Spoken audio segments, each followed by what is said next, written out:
Ya pemirsa, saat ini saya sedang berada di Stadion Sijalak Harupat untuk menyaksikan dan meliput pembukaan Piala Presiden tahun 2026. Di laga pembuka ini akan mempertemukan Persib Bandung melawan Arema FC. Saat ini saya berada di halaman atau ring 1 Stadion Sijalak Harupat. Di sini terlihat ribuan pasang mata sudah datang, ribuan supporter datang dari berbagai daerah, mereka datang bersama keluarga, kemudian ada yang datang bersama teman, atau datang bersama kekasih atau teman-teman mereka. Tidak hanya supporter Boboto, saya tadi sempat melihat ada supporter Arema FC yang datang menggunakan banner Aremania, mungkin mereka datang dari Malang ya. Saat ini pembukaan akan dimulai dalam waktu kurang lebih 1 jam atau 45 menit lagi, mungkin setelah melaksanakan ibadah sholat maghrib. Piala Presiden tahun ini akan diisi oleh 8 tim yang terdiri dari 5 tim lokal, kemudian ada 3 tim dari Asia Tenggara. Di awal fase grup akan dibagi ke dalam 2 grup, yakni grup A dan grup B. Di grup A akan berkandang di Stadion Sijalak Harupat, Bandung, kemudian di grup B akan berkandang di Stadion Gelora Bung Tomo, Surabaya, Jawa Timur. Di grup A ada Persib, Arema, kemudian ada DPMM FC dan Tampines Rovers yang akan berebut tiket untuk ke semifinal Piala Presiden tahun 2026. Kemudian di grup B ada Port FC dari Thailand, kemudian ada Persija Jakarta dan PSMS Medan. Lalu satu lagi ada Persebaya Surabaya selaku tuan rumah di Stadion Gelora Bung Tomo. Antusiasmenya luar biasa, tiket terjual 24.000 penuh, full sold out. Kemudian juga dari segi keamanan, terima kasih kita sangat dibantu oleh keamanan sipil, steward kita ya, TNI, Polri, membantu kita, pemerintah daerah, juga Satpol PP, semua membantu kita. Dari segi kebersihan juga kita dibantu banyak sekali oleh komunitas-komunitas yang ada di Bandung, oleh TNI juga untuk bersih-bersih, dan kita juga dibangun gerakan untuk supporter supaya datang bersih-bersih, kita ikut angkut sampah-sampah di stadion biar didaur ulang gitu ya, meninggalkan budaya yang baik juga gitu untuk supporter dan untuk penonton ke depannya. Jadi mudah-mudahan sih malam ini tinggal kita lihat pertandingannya seru atau lancar. Kalau untuk pembukaan apa aja yang dipersiapkan? Untuk pembukaan yang dipersiapkan tentu saja pembukaan dan acara yang menarik gitu ya. Tentunya nanti kita akan ada ya entertainment di awal gitu ya, nanti dilihat saja entertainmentnya seperti apa, karena kalau misalnya kita sebutkan sekarang nanti nggak menarik lagi. Jadi ntar lihat aja anak-anak SSB, tentunya selalu kita libatkan karena memang niatnya Piala Presiden ini kan juga ingin memberikan semuanya untuk rakyat, hiburan rakyat, makanya harga tiketnya terjangkau, kemudian melibatkan SSB supaya mereka juga merasa bahwa Piala Presiden ini bagian dari mereka gitu. Jadi kita siapkan yang terbaik, tentunya utamanya ini jadi hiburan rakyat.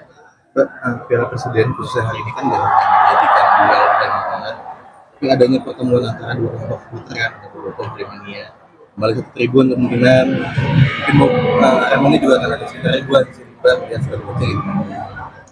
Ya tentu saja kalau kita sih kita percaya gitu ya, Pak Arya juga saya yakin sebagai exco juga tahu bahwa ya selama kita bisa menjaga dengan baik, selama kita juga menjaganya dengan kualitas pertandingan yang baik, menjaga keamanan yang baik, posisinya yang baik, semuanya rapi, dipastikan dengan baik, ya mudah-mudahan akan menjadi pertemuan antara dua supporter yang baik gitu ya, yang tentu saja tertib, yang aman, nyaman, dan tentu saja mudah-mudahan ya kita semua sadar bahwa beda-beda dukungan klub nggak apa-apa kan Pak Arya. Yang penting sama-sama merah putih. Ya, itu kan niatnya kita di Piala Presiden seperti itu. Soal keterlibatan UMKM ada berapa UMKM? Kita ada 100 total, 50 di Bandung dan 50 di Surabaya. Jadi kita libatkan UMKM yang terbaik di Bandung. Yang beda di tahun kemarin? Tentu saja sebenarnya perbedaannya tahun ini kita mengkurasi ya. memang ada yang kita lebih kurasi, yang tentu saja menjadi UMKM yang kita bagi menjadi 3 kategori. Nomor 1 adalah UMKM lokal yang memang cukup dikenal gitu ya. Kemudian UMKM yang naik kelas dan UMKM memang baru juga menetas gitu. Jadi 3 kategori itu menjadi alat kita dalam memilih UMKM. Satu lagi Mbak, ini kan kita sekarang ada di Bandung, satu lagi Pak Presiden itu di Surabaya. Betul. Mbak melihat animo di sana seperti apa? Sama. Sementara ini data yang masuk ke kita, tiket sudah 35.000 yang terjual gitu, untuk besok hari Minggu opening di Surabaya gitu. Jadi artinya antusiasmenya luar biasa, dan kita juga berterima kasih kepada masing-masing tuan rumah Bandung dan Surabaya gitu ya, yang sudah betul-betul memfasilitasi dan juga supporternya mendukung sekali adanya turnamen Piala Presiden ini. 2000 supporter Persija. Oh, kabarnya Bang. Tapi ini kayak isi Arema tiketnya dari Viking. Di sana tiketnya dari Bonek. Kalau Arema ini sekitar berapa ribu Bang ya? Sekarang untuk laga ini. Mungkin 1.000. Mungkin. Seru lah. Seru ya? SMS gue datang. Tadi saya lihat naik kapal mereka udah. di Lampung, kayak Lampung itu udah lihat, wow, jadi mereka naik kendaraan bus itu. Itulah betapa kuatnya klub-klub legend itu. Jadi supporter pun datang, bayang dari mana datang ke sini. Ke mana? Ke Surabaya loh. Oke, baik. Harapannya pelaksananya. Oh, ya. Ya, harapannya tentu kalau dari kami kepanitiaan Piala Presiden, nomor 1 kami ingin menghadirkan kualitas pertandingan yang baik.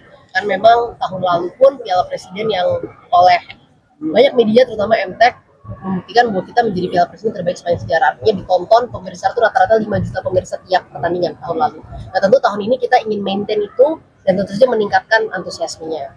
Yang kedua tentu menggerakkan ekonomi lokal, baik di Bandung, di Surabaya, makanya kita libatkan UMKM gitu ya. Kemudian juga harapannya ada supporter yang datang gitu ya, ada yang menginap, kemudian bus-bus itu kan semua ekonominya bergerak gitu, ada multiplier effect dampak ekonomi yang kita ingin hadirkan.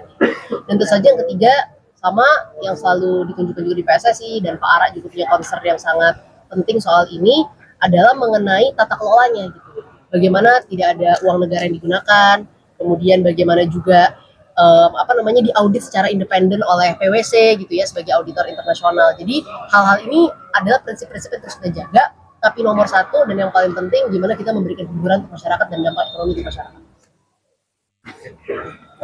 Terima kasih.